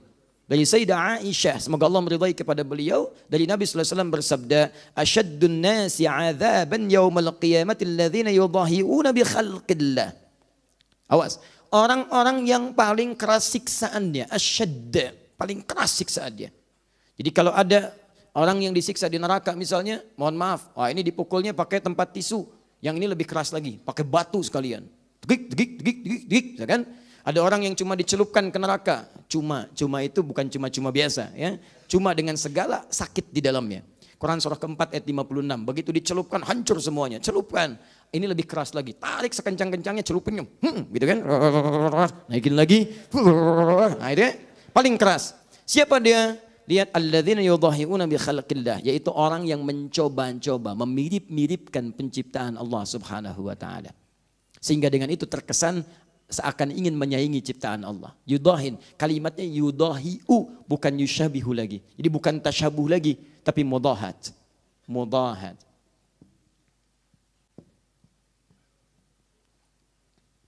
Jadi Nabi seakan memberikan gambaran. Kebanyakan orang-orang yang melukis itu, ketika dia mulai melukis, ini ambil pendapat pertama ya. Kata para ulama, hadis ini yang pertama memberikan kesan bahwa kenapa muncul siksaan yang besar di sini? Karena kecenderungan orang ketika membuat sesuatu yang bernyawa itu ingin membuat semirip mungkin. Lukis, ingin melihat wajahnya. Begitu jadi, oh mirip ya. Ada kekaguman di dalamnya. Ini yang paling berbahaya. Ketika muncul kekaguman pada sesuatu yang dibuatkan pada hal yang bernyawa, ini persoalannya bukan sekedar fikih, tapi ada nilai akidah di situ yang terkotori. Akidah mulai bahaya. Seakan-akan ada yang bisa membuat yang mirip seperti ciptaan Allah. Maka nanti kita akan lihat bagaimana hadis selanjutnya pada yang seperti ini. Bikin patung, kan? Ada madam lilin, madam batu, madam macam-macam tuh dibuat. Mirip. Anda sih sebagian orang belum paham, tiba-tiba foto di sampingnya. Foto, ceklik gitu kan. Tapi persoalannya ketika ada kekaguman, kedahsyatan ke situ bahkan menghadirkan suasana tertentu, auranya seperti mendapati aslinya. Seperti seakan-akan bersamanya. Bahkan kadang-kadang terjadi penipuan luar biasa. Ceklik, sedang berfoto bersama Obama misalkan, misal, yang lain udah nggak ada. Bisa supaya kita menyebut kalimat yang berbeda. Mirip wajahnya dan dikesankan pada orang lain sedang berada bersamanya. Ya, sudah dosa kuadrat. Dosa kuadrat, dosa pertama bersama sesuatu yang salah, dosa yang kedua mencoba mengelabui orang lain. Paham ya? Tayyib. Hadirkan sini. Jangan dipotong video saya, awas hati-hati ya. Kita mencari cara yang terbaik. Nah, itu orang seperti itu yang berusaha memirip-miripkan dengan ciptaan Allah Subhanahu wa taala sehingga terkesan ada aura-aura yang berbeda. Ini ilatnya, lihat dampak sebab hukumnya, ilatnya. Kenapa dilarang dengan sangat kuat? Karena dikhawatirkan merusak bukan hanya ke fikih tapi ke akidahnya. Ada sesuatu yang diturunkan, takut merasa ada sesuatu yang aura besar di situ, ada kemiripan. Maka yang seperti ini, lihat hadis selanjutnya. Rawal Bukhari wa Muslim wa ashabus sunan anna Nabi sallallahu alaihi wasallam qala, diriwayatkan tidak main-main, di Al-Bukhari disebutkan, di Muslim disebutkan, di ashabus sunan, sunan, hadis-hadis. Kalau dalam ilmu hadis, sunan itu artinya kitab-kitab yang disusun isinya berdasarkan urutan fikih. Kitab hadis yang disusun berdasarkan urutan fikih. Ya, yang lainnya jami'. Jami' itu kitab hadis yang disusun berdasarkan urutan umum, semua pembahasan. Biasanya babul iman dulu, bab akidah, terusannya ibadah, muamalah dan seterusnya. Tapi kalau sunan, ingat beda antara sunan dalam istilah hadis, sunan dalam istilah usul fiqih, sunan dalam istilah fiqih, dan sunan dalam istilah sejarah itu beda. Lain. Kalau disebutkan dalam istilah hadis, maksudnya kitab hadis yang disusun berdasar urutan fiqih. Seakan-akan ini penulis kitab ini ingin mengatakan, jangankan di kitab hadis urusan akidah, di kitab hadis urusan fiqih pun disebutkan celaan pada yang demikian. Apa yang dimaksudkan?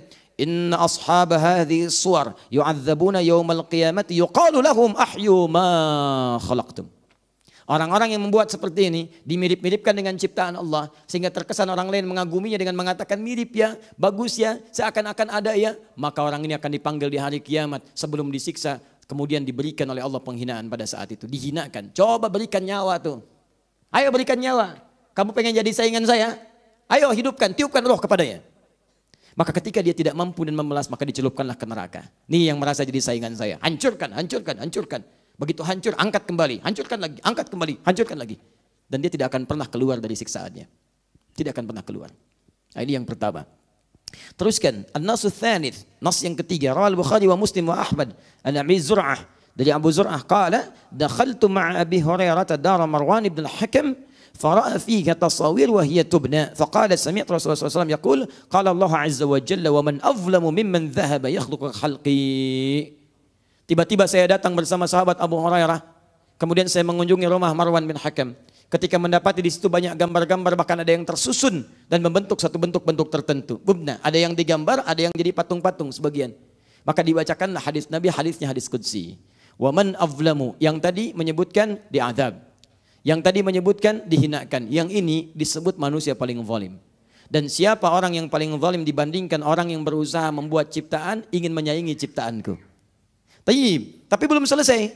Falyakhluqu dzarratan falyakhluqu habbatan aw falyakhluqu sya'iratan.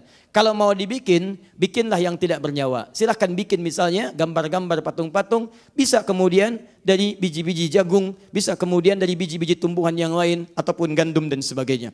Jadi gambaran hadis-hadis ini banyak hadisnya. Saya berikan contoh sebagai dalil dari kelompok yang pertama, teman-teman sekalian, bahwa untuk kehati-hatian pada gambaran-gambaran yang bernyawa, kelompok ulama pertama memilih untuk hati-hati dan mengharamkan secara mutlak. Mereka khawatir kalau bikin seperti ini, memang awalnya bikin biasa, tapi dikhawatirkan ketika jadi atau ketika membuat itu ada perasaan mirip juga ya dengan aslinya. Begitu ada perasaan itu, maka disitulah mulai terganggu keyakinan kita kepada Allah. Begitu orang lain mengagumi dengan berlebihan, di situ mulai ada gangguan dalam akidah. Maka ulama pertama berpendapat ini haram mutlak pada yang bernyawa. Ingat satu, tapi mereka kecualikan ini dari kasus yang terjadi di zaman Nabi SAW. Kecuali dua hal. Kecuali. Satu, hal yang melekat pada perangkat mainan anak-anak. Jadi kalau anak mainan anak-anak tidak ada masalah. Sebab nilainya bukan pengaguman, nilainya buat main-mainan. Sayyidah Aisyah punya mainan, teman-temannya punya main-mainan. Dan tidak pernah dinafikan oleh Nabi SAW. Illa lu'batul banat, kecuali mainan anak-anak. Jadi kalau ibu ingin memberikan anak-anak misalnya mainan-mainan Hello Kitty, ya itu nggak ada masalah. Ya, nggak ada masalah. Bawa Hello Kitty, kita ke rumah. Nah, ada Hello Kitty, Hello Kitty. Nah, kan? Nah, Anda yang mau mengaji tiba-tiba datang, haram ya? Oh, tidak. Nas yang kedua mengatakan illa lu'batul banat, kecuali mainan bagi anak-anak. Boleh, tidak ada masalah. Ini ada Doraemon, bawa kan? Ini mainan panda, bawa, itu nggak ada masalah. Mainan anak-anak. Baik ya, kecuali misalnya orang tua yang kekanak-kanakan, ya. Sudah 70 tahun masih pakai boneka, tak ninung, tak ninung, itu salah. Nah, misalnya. Jelas ya, ini lu'batul banat, itu mainan anak-anak. Mainan anak sama perangkat mengajari anak. Anak menggambar misalnya macam itu tidak ada masalah. Gambar bikin ini, bikin itu. Ada kelas menggambar di sekolah, tidak ada masalah. Karena memang untuk anak-anak. Mendekatkan pada dunia dia, ada tasawur. Deskripsi bagi dia untuk memahami lewat permainan. Karena anak-anak belum ngerti, ya dia belum balik. Bagaimana mau menyekutukan Allah, balik aja belum? Belum balik, dia belum ngerti. Sholat aja belum wajib, puasa aja tidak. Jadi kalau ada anak-anak belum balik, ibu jangan memaksanya, tapi mengajarkannya dalam kemuliaan. Paham ya? Ini mau puasa sebentar lagi, ada anak belum balik, latihan dia pelan-pelan. Kalau zuhur buka, apresiasi. Aduh adek pintar. Ayah dulu gak seperti adek, zuhur, ayah dulu jam 10 bukanya. Bu misal gitu kan, angkat dia, ayo lawan lagi ya kakak, Tuhan sampai dengan asar. Besoknya asar, dia buka, adek pintar, Masya Allah. Tuh mamah dulu, zuhur lewat dikit udah buka, adek sampai asar. Besoknya maghrib jam 6, dia setengah 6 udah minta buka. Setengah 6, gak apa-apa biar buka. Gak apa-apa, apresiasi lagi, dorong lagi. Dek, besok setengah jam lagi ya, karena dia belum balik. Belum waktunya sampai pada keadaan dia. Metabolisme tubuhnya masih menyesuaikan. Jangan dipaksa. Dek berjuang, setengah jam lagi. Ah, Anda ketemu orang tua yang keterlaluan. Orang udah lapar, didorong-dorong. Ya. Ayo dek, berjuang. Luar biasa. Ini satu ini. Yang kedua, pada gambaran-gambaran yang sifatnya direndahkan. Ya, muhannidah. Direndahkan itu tidak dianggap sebagai sesuatu yang mengagumkan. Di karpet, di bantalan, tempat tiduran, macam-macam, yang diinjak, yang macam-macam, itu nggak ada masalah. Jadi kalau gambar-gambar kemudian, taruhlah kemudian misalnya ada Hello Kitty jadi karpet, ya, ada kucing gambar ini jadi karpet, jadi diinjak-injak dan sebagainya, itu sepakat ulama itu rakman bit-thaub. Rakman bit-thaub itu artinya gambar-gambar yang ditenun pada kain-kain untuk direndahkan, jadi kain lap, kain ini macam-macam. Sehingga tidak ada kesan persaingan dengan ciptaan Allah Subhanahu wa taala. Di sini ulama-ulama dulu sepakat dengan keadaan demikian. Ini tidak ada persoalan. Dari sini kemudian berkembanglah, masa berkembang, keadaan mulai berkembang. Teman-teman sekalian, dulu ini cuma mainan. Sekarang ada perangkat-perangkat yang digunakan untuk proses pendidikan. Bisa, mohon maaf, patung hukumnya haram. Kecuali boneka barangkali untuk anak-anak kekinian sekarang. Tapi Ustadz, saya kan sedang belajar saya kedokteran. Harus belajar tentang rangka, anatomi tubuh dan sebagainya. Kadang-kadang dibuat demikian. Apa hukumnya?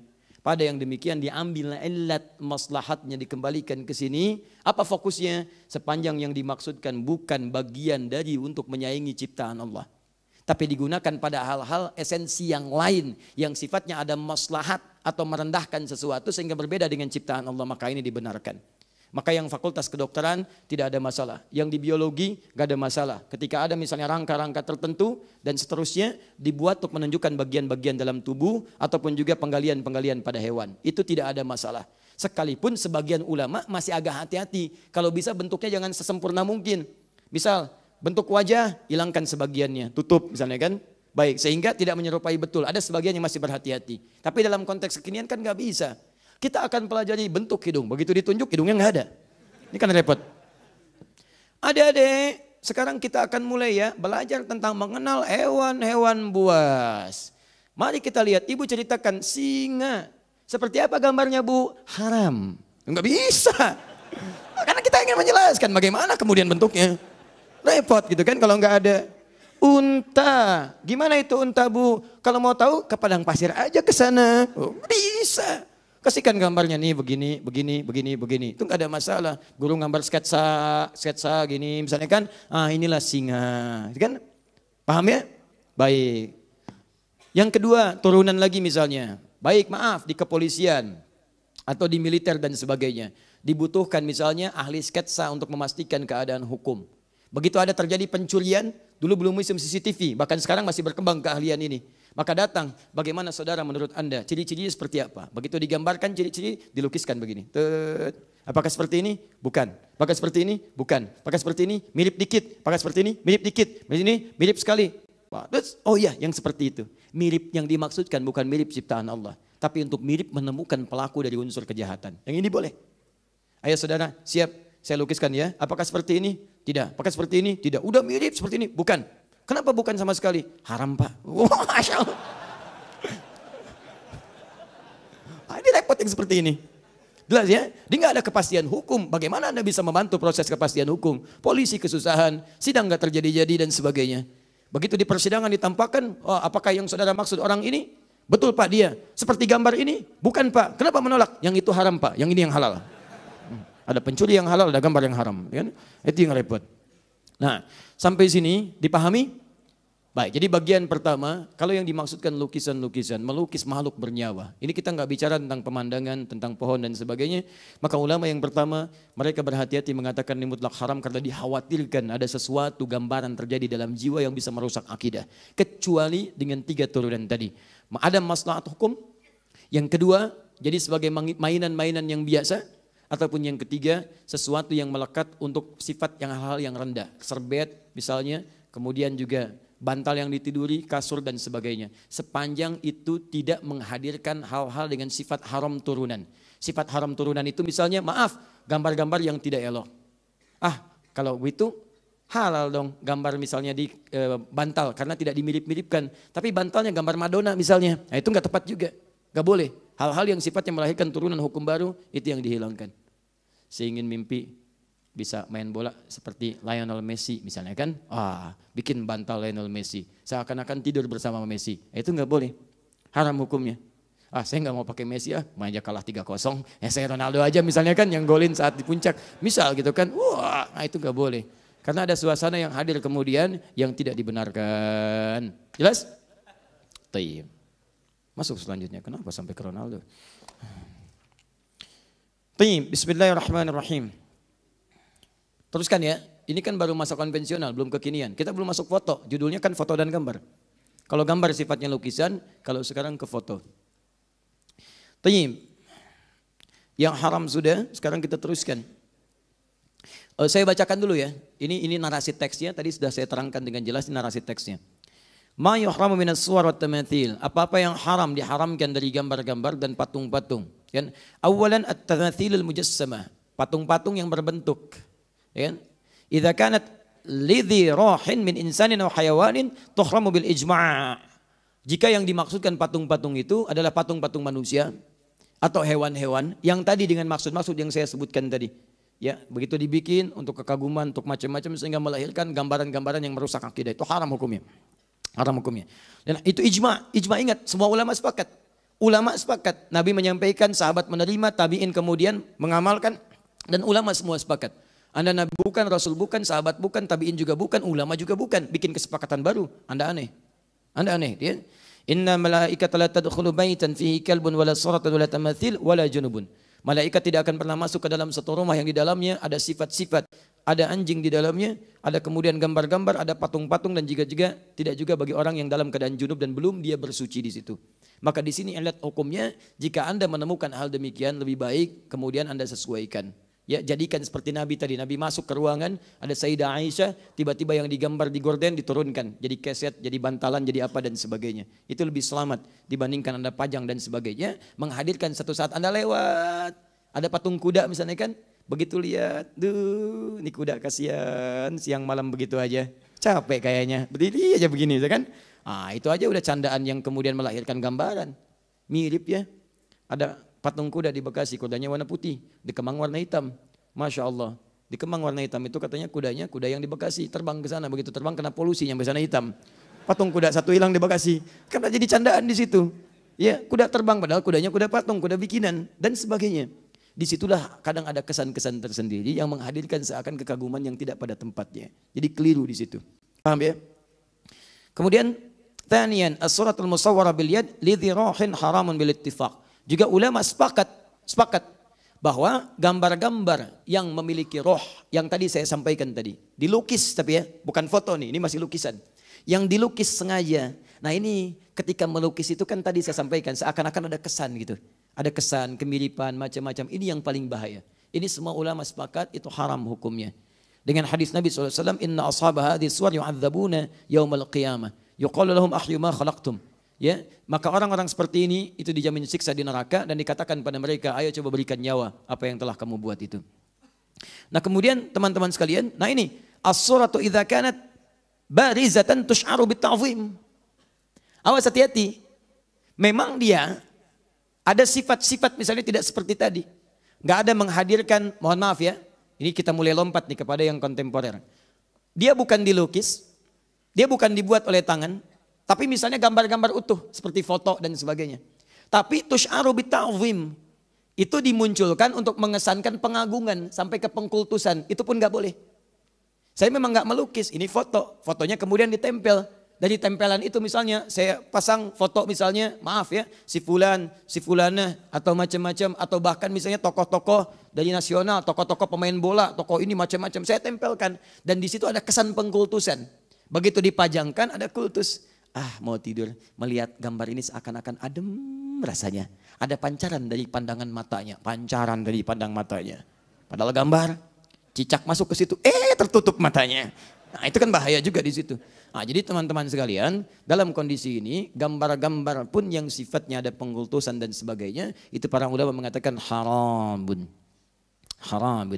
Ya, hadisnya, wa mu'allaqah. Nah ini yang tadi saya sampaikan, ditempel-tempel bihaitsu yara haddakhil haramun aidan bila khilaf li hadits Aisyah radhiyallahu taala anha qalat kana lahu satrun fihi timthalun ta'ir wa kana ad-dakhil idza dakhala istaqbalahu faqala Rasulullah sallallahu alaihi wasallam hawwili anni hadha fa inni kullama ra'aitu dzakartu ad-dunya. Ya, begitu melihat Sayyidah Aisyah punya gambaran dari burung. Begitu melihat Nabi masuk, aduh tolonglah palingkan aku dari ini. Setiap saya melihat ini kayaknya saya lebih lekat dengan dunia. Takut kehilangan misi saya sebagai Nabi SAW. Jadi begitu orang lihat ada kekaguman, ada macam-macam dan sebagainya. Bahkan gambar-gambar tertentu ada unsur pengkultusan yang ini dihindari. Paham ya? Baik. Kemudian teman-teman apa yang boleh? Ya, apa yang boleh? Yang boleh dari gambar dan patung. Ini ulama sepakat. Jadi tidak semuanya haram, ada yang boleh juga. Jangan sampai Anda ambil kesimpulan semua gambar haram semua. Tidak. Rumahnya putih, nggak ada apa-apanya gitu kan? Baik, kalau Anda ingin tempelkan silakan tempelkan yang mana, yang halal, gantungkan yang halal, simpan yang halal, yang haram Anda tinggalkan. Tayyib. Apa di antaranya?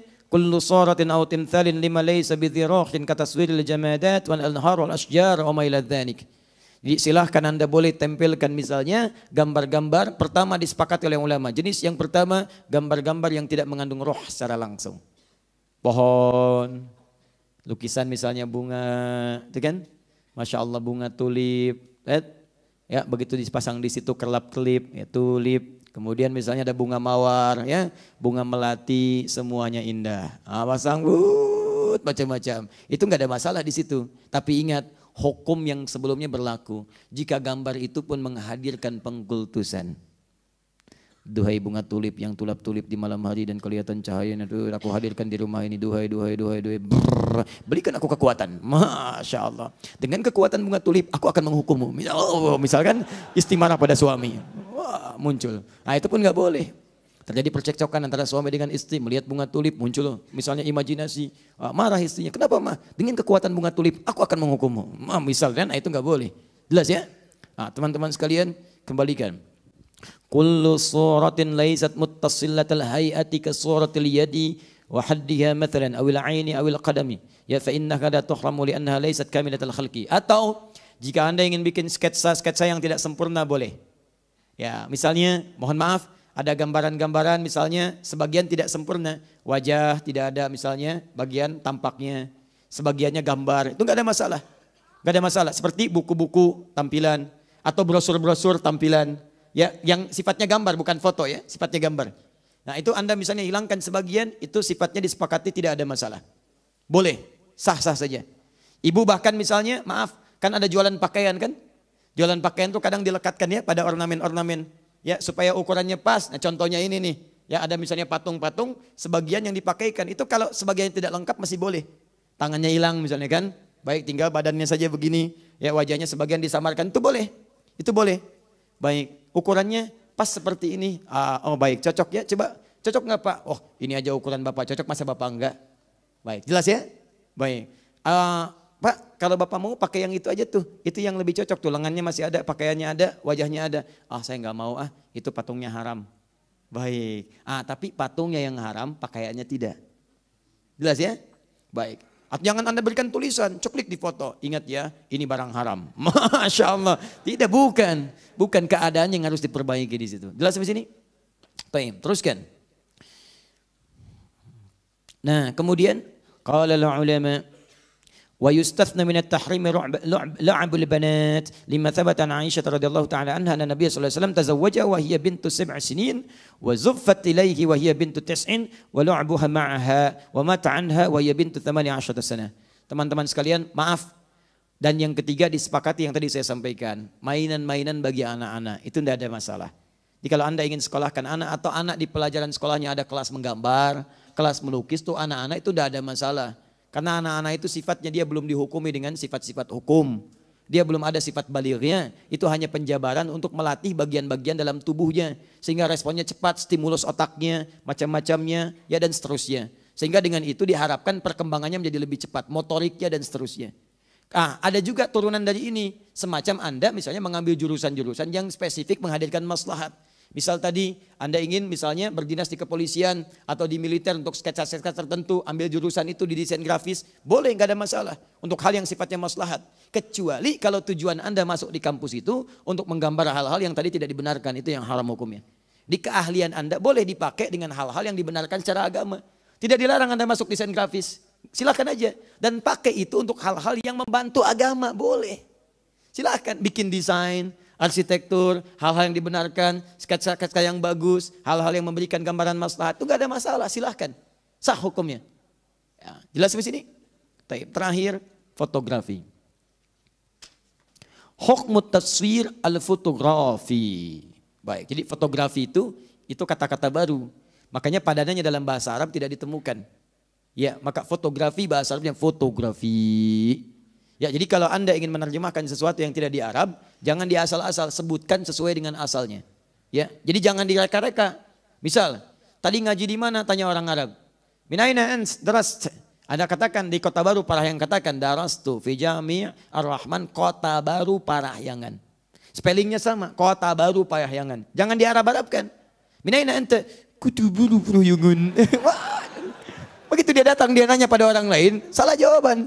Datang dia besok-besok nanya, aina kutuburu Parahyangan. Gak akan ketemu alamatnya. Sama Garut, sebutkan Garut, pakai ghain, jangan pakai qaf. Ya, min aina anta? Min Garut. Garut. Begitu teman Anda dari Arab main ke sini nanya di bandara, uridu Garut, saya pengen ke Garut. Langsung ditunjukkan. Jangan terlalu inovatif. Korut. Begitu tanya, aina Korut, dibalikin lagi ke pesawat, dibawa ke Korea. Itu yang repot. Nah ini sama hukmu taswir al-fotografi. Fotografi itu diserap, namanya mu'arab, dari yang asing kepada Arab. Paham ya? Sama Bogor. Min aina anta? Bugur. Wah, kadang-kadang diganti pakai jim, ini yang repot. Sudah. Karena ada di Arab, orang Mesir, Anda bahaya orang Mesir, jim itu dibaca ghain. Jannah, gannah, jannah, jannah, gannah, janahun, ganahun. Qaf, kadang-kadang pakai hamzah, suk jadi su. Nah itu orang-orang di Mesir itu. Makanya mesti hati-hati. Bogor, pakai ghain, jadikan jim oleh Anda. Itu yang repot. Sudah, fotografi. Lama-lama jadi fiksi nanti. يرى بعض المتأخرين من الفقهاء أن التصوير الشمسي الفوتوغرافي لا يدخل في دائرة التحريم. Ulama-ulama kontemporer berpendapat bahwa ada masalah kontemporer yang tidak ditemukan di masa lalu dan tidak sama hukumnya karena berbeda sifatnya. Masalah itu disebut dengan fotografi. Beda kalau yang lain tadi surah, taswir, sifatnya digambar, gambar-gambar. Dari prosesnya udah beda prosesnya. Sebab begini, ketika Anda melukis, kan ada proses diri Anda yang menggambar di situ. Kayaknya nggak mirip nih, kayaknya nggak mirip. Tuh dari perkataan aja sudah muncul kalimat di situ. Ganti lagi jadi lebih mirip, ganti lagi jadi lebih sesuai. Seperti ini ya, bagus sekali ya. Seperti aslinya. Itu yang bahaya. Tapi kalau fotografi emang sudah asli. Saya ngambil foto Anda, nggak mungkin muncul kambing. Pasti Anda di situ. Pasti Anda. Silakan cek. Atau begitu di foto, seklik, yang muncul si Amang misalnya, nggak mungkin, mustahil. Saya foto Anda, yang muncul Anda. Saya foto singa, yang muncul singa. Itu yang disebut dengan fotografi. Paham ya? Optiknya jalan di situ. Seketika muncul. Seperti Anda melihat cermin seperti ini, gambarannya ada. Cuman bedanya fotografi tidak bergerak-gerak, Anda di cermin bergerak-gerak. Maka dari sini ulama mutaakhirin kontemporer mengatakan beda cara, beda hukum. Beda proses, lain hukum. Karena itu dari segi prosesnya kata ulama mutaakhirin, laisa min dairatit tahrim. Foto-foto kontemporer dari fotografi yang jadi sesuai aslinya, mirip seketika, tidak ada proses yang sama seperti sebelumnya, itu tidak masuk dalam lingkaran yang haram. Artinya boleh. Satu ya. Pendapat yang di sini umumnya para ulama berpendapat demikian. Jadi jenis pertama, ini saya belum mulai turunan nih, saya baru mulai hukum asal, belum ada hukum turunan. Ingat, setiap yang halal itu bisa jadi haram dalam kondisi tertentu. Seperti yang haram bisa jadi halal dalam kondisi tertentu. Misal, uang itu halal sifatnya kita gunakan. Jangan jauh-jauh, ini air halal sifatnya. Saya beri uang halal, punya uang halal, beli air sifatnya halal, saya simpan di sini, ini halal. Tapi halalnya kan punya saya, yang halal punya saya, yang minum Anda tanpa izin. Maka ini jadi haram bagi Anda. Halal bisa berubah jadi haram dengan kondisi tertentu. Haram bisa berubah jadi halal. Babi hukumnya haram. Sepakat ulama. Dan gak ada celah di situ untuk kehalalannya. Haram semua dengan segala turunannya. Tapi kondisi menjadikan Anda datang ke satu tempat, datang ke Cina, kebagiannya, Xinjiang datang ke jauh sampai ke daerah-daerah hutan. Gak ada makanan, gak ada macam-macam yang ditemukan. Anda perlu bertahan untuk hidup. Yang ada cuman babi, akok sekitaran Anda misalnya. Masya Allah. Awas jangan diutak-atik kata-kata saya, jangan diutak-atik, awas. Awas, jangan diutak-atik kata-kata saya. Begitu muncul yang ada cuman babi. Kalau Anda nggak makan, Anda meninggal. Itu poinnya, sedangkan sifatnya haram. Seketika itu jatuh hukumnya berubah jadi halal. Baik, jadi dalam kondisi demikian, Anda bolehkah makan babi? Tidak, babi besar begitu bagaimana dimakan? Ya Anda potong dulu, setelah Anda potong masak dulu. Dan jangan dimakan keseluruhannya, makan untuk mencukupkan, menghilangkan lapar Anda. Makan, hilang lapar, enak juga nih. Bukan. Tapi kan, habis, selesai, nah sambil makan, sambil mencari yang halal. Begitu kemudian menemukan ayam, maka babi tidak berlaku kehalalannya bagi Anda. Selesai semua. Tuk, simpan itu selesai, kemudian kembali kepada yang halal. Jelas ya? Nah, kecuali nanti nas yang lain, segala hewan yang ada di laut, ya, at-tahuru ma'uhu wal hillu maitatuhu. Kalau yang di laut itu, masya Allah, itu airnya itu sah digunakan bersuci dan halal semua bangkai yang ada di dalamnya. Maksudnya hewan-hewannya halal di situ. Ya, di kalau nyari babi, babi laut tuh kalau ada kan. Makanya babi nggak ada di laut. Oh ceburin, bawa babi dari darat ceburin ke laut. Halal ini. Tidak. Jangan terlalu kreatif di situ, tetap haram kalau yang seperti itu. Paham ya? Baik. Jadi semua yang ada di laut itu halal hukumnya kecuali putri duyung. Taib. Jelas ya? Sekarang kita ambil hukum dasar dulu. Hukum dasarnya untuk foto itu boleh. Itu boleh hukumnya. Jadi silakan kalau misalnya Anda ngambil foto, misalkan dalam kajian ingin dilihat, ingin macam-macam. Atau misalnya Anda ingin mengenalkan sebagai pendidikan, foto presiden misalnya kan ditempel, dipajang untuk diketahui macam-macam. Di Madinah ada foto raja-raja dipajang. Raja Fulan, Raja Fulan, Raja Fulan sampai Raja Salman. Sampai sekarang kemudian pangerannya juga dan seterusnya. Ada, itu tidak ada masalah. Status ya kan dengan foto-foto dipajang atau misalnya gambaran-gambaran tertentu ada kejadian digambarkan itu tidak ada masalah. Sepanjang foto-foto yang dimaksudkan bukan sifat yang pertama. Ya, walaupun nanti ada sebagian ulama-ulama yang tetap ketat di sini. Kata para ulama, hukum fotografi itu kami mengambil kehati-hatian sama dengan yang lainnya. Kecuali dalam kondisi-kondisi tertentu. Misal seperti untuk KTP, seperti untuk paspor, seperti untuk macam-macam. Cuman ulama mutaakhirin kemudian menjawab, bagus kehati-hatian itu kami hargai. Cuman kan faktor itu pengecualian sifatnya darurat. Sedangkan KTP bukan hal yang darurat. KTP dibawa kemana-mana. Ya, maaf Pak bisa lihat identitasnya. Tapi ini darurat ya Pak ya. Darurat ya Pak. Baik, paspor kan dibawa ketika Anda keluar. Dan darurat itu sifatnya ketika tidak ada maka hukumnya pun hilang. Sama dengan tadi, babi misalnya darurat itu begitu menemukan ayam itu tidak. Tapi kan itu melekat pada Anda dalam kehidupan. Tapi tetap Anda tidak bisa menyalahkan prinsip karena ini bagian dari pendapat yang diambil dengan pertimbangan-pertimbangan tertentu. Jadi kalau Anda menghindari foto, misalnya teman Anda, nah itu nggak apa-apa kita hargai, nggak ada masalah. Tolong jangan foto saya ya, kenapa? Saya lebih ingin berhati-hati, takut saya masuk dalam yang diharamkan. Itu nggak apa-apa, kita hargai dia. Ya, tapi kalau Anda ingin mengambil yang lain itu pun nggak ada masalah. Jadi kalau ada ustadz yang nggak mau difoto, nah berarti ustadz ini mengambil pendapat yang ini. Berarti ustadz sedang berhati-hati di situ. Baik ya, Ustadz foto dulu Ustadz. Oh maaf, saya belum bisa difoto. Oh baik, Ustadz haram ya. Kalimatnya yang enak. Ustadz sedang mengambil pendapat yang pertama. Baik, Ustadz maaf boleh lihat identitasnya? Baik, tapi kan Ustadz di sini ada foto. Itu kecuali.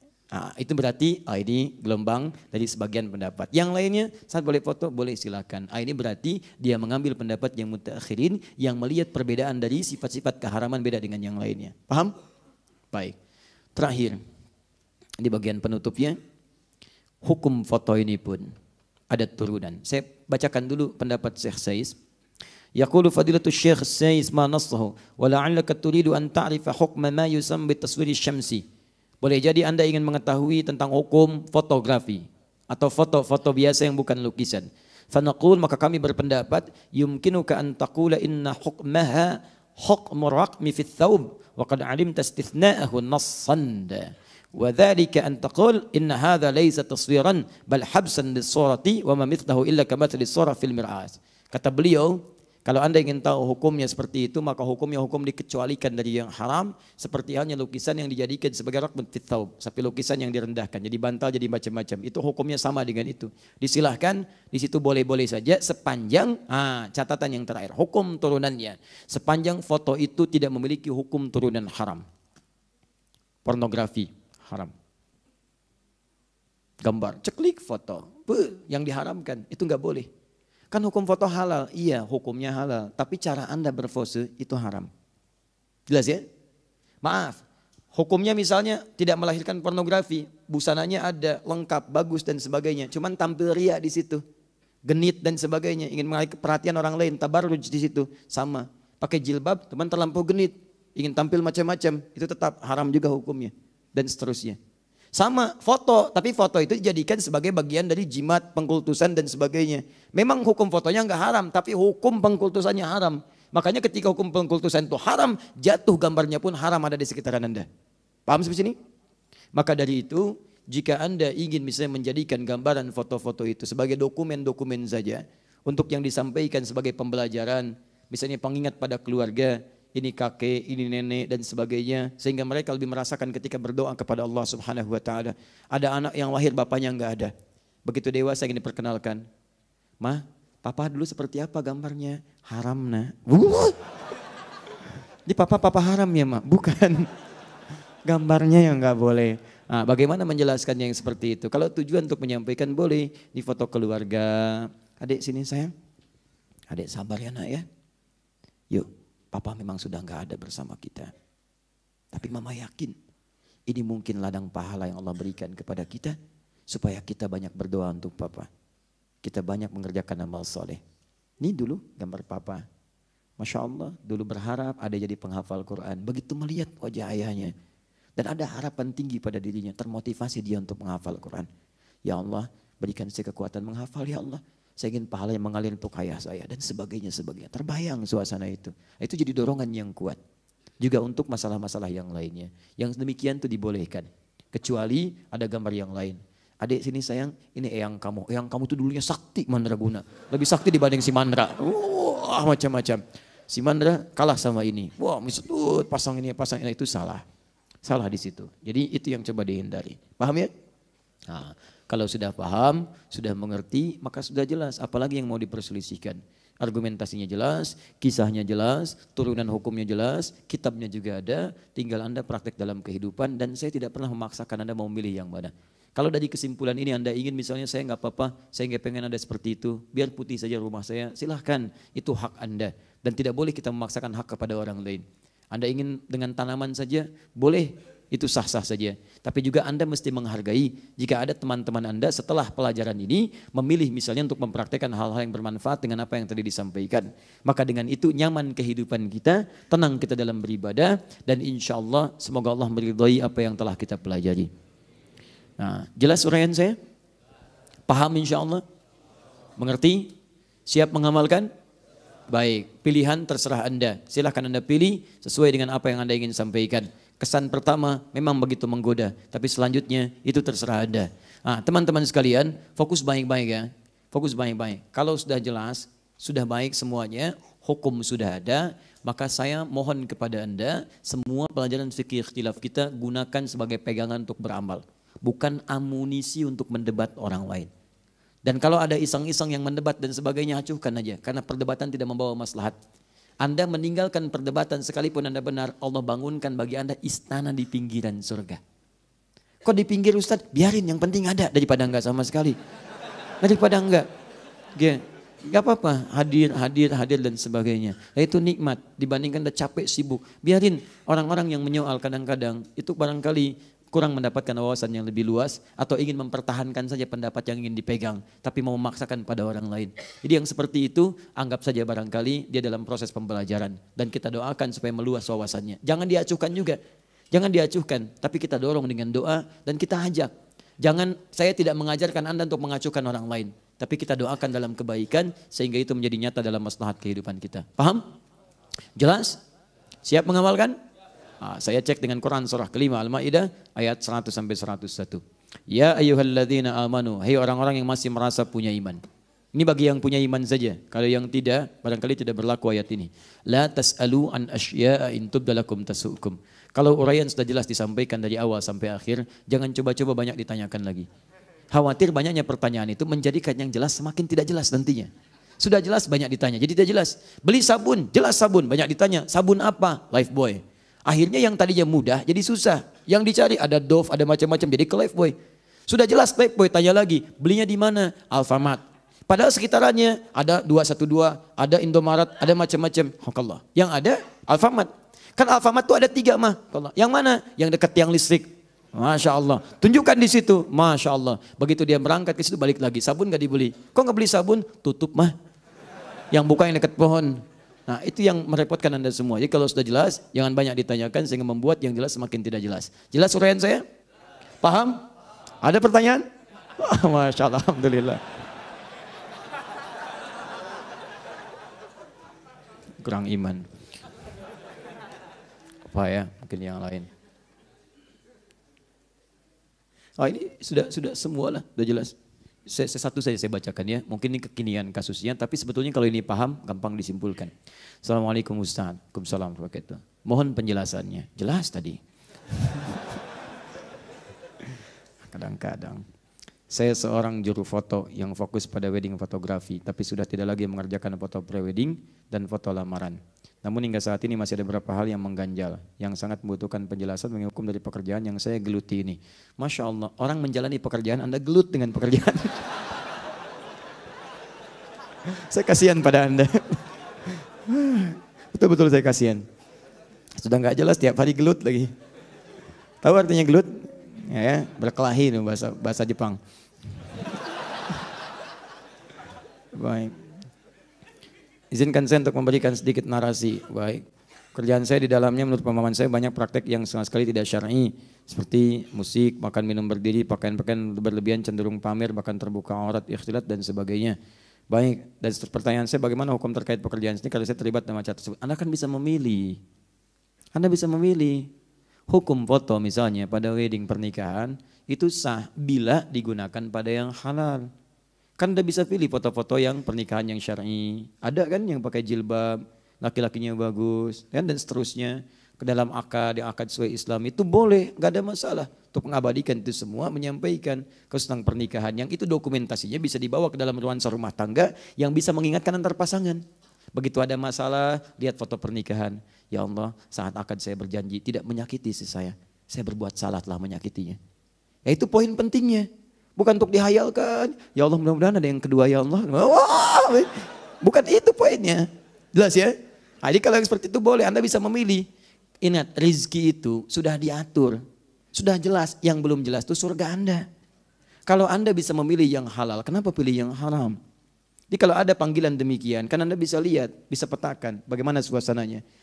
Jangan Anda boleh mempertahankan profesi Anda, tapi Anda pilih alokasikan pada yang mulia, yang dibenarkan oleh tuntunan syariat. Yang tidak baiknya Anda hindari. Paham ya? Baik. Saya kira itu dulu lah untuk saat ini. Untuk yang lainnya nanti kita bahas dalam pertemuan yang lain. Teman-teman sekalian, jika Anda menemukan yang benar dalam uraian yang saya sampaikan, itu hakikatnya petunjuk Allah. Dan isyarat dari Rasulullah untuk kita amalkan. Tapi jika Anda menemukan sesuatu yang kurang atau keliru, Anda kemudian boleh sampaikan, saya dengan berbesar hati kemudian meralatnya dan menyampaikan bahwa ini keliru, Anda yang benar. Atau juga saya tidak menghalangi Anda untuk belajar dari ustadz yang lainnya sehingga mendapatkan wawasan lebih luas untuk perbandingan-perbandingan dalam mengambil kesimpulan hukum. Silahkan saja, saya tidak memaksa Anda harus ikut kepada saya ataupun yang lain. Anda bebas memilih dengan catatan pilihan itu didasari argumentasi yang sesuai dengan Al-Quran dan Sunnah. Baik teman-teman sekalian, saya kira itu yang saya sampaikan. Saya mohon maaf karena barangkali ini akan jadi pertemuan terakhir kita dalam pembahasan fikih ikhtilaf. Dan saya akan pergi meninggalkan Indonesia bulan depan. Karena itu ini jadi bagian terakhir pertemuan. Saya mohon maaf jika selama ini ada sesuatu yang kurang berkenan dan perilaku-perilaku yang tidak pantas dilakukan.